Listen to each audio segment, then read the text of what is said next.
ప్రకాష్ రాజ్ మీద కేసు అయింది. ఏంటంటే ఇతను శ్రీరామచంద్రుని మీద సర్కాస్టిక్గా వ్యంగ్యంగా ఒక స్టోరీ చెప్పాడు. అతనంట రావణాసురుడి తోటలో ఫ్రూట్స్ దొంగతనం చేశాడు చెప్పాడు సర్కాస్టిక్. అక్కడున్న బ్రెయిన్లెస్ పీపుల్ కూడా నవ్వుతూ క్లాప్స్లు కొడుతున్నారు. మేబీ వేరే రిలీజన్ అయి ఉండొచ్చు.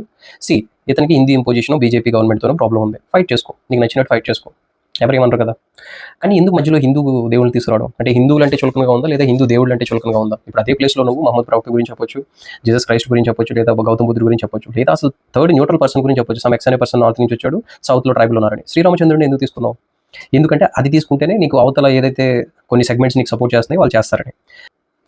బట్ ఏం చేస్తాం లేదు, ఇప్పుడు హిందూస్లో సిగ్గు లేకుండా ఉన్నప్పుడు మనం ఏం చేయలేం కదా. ఎవరో కొంచెం సీరియస్గా తీసుకున్నారు, కేసు ఏదో పెట్టారంట. నువ్వు అంతే చెప్పు, ఏం చేస్తాం? మిమ్మల్ని ఏం చేయలేం కదా. మీరు ఏంటంటే సెలబ్రిటీస్. ఇప్పుడు మీ మదర్ చనిపోయినప్పుడు నువ్వు ఎథిస్ట్వి, రిలీజియస్గా అంత్యక్రియలు ఎందుకు చేసావంటే ఆవిడకి నమ్మకం ఉంది, అందుకని ఆవిడ నమ్మకం కోసం చేశానన్నావు.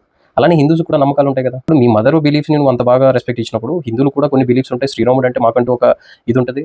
నువ్వు దొంగతనం చేశాడని ఎలా చెప్తావు? ఎంతవరకు కరెక్ట్? మాకు సిగిలినప్పుడు నువ్వేం చేస్తావులే, కానీ నీకు నచ్చింది చెప్పుకో.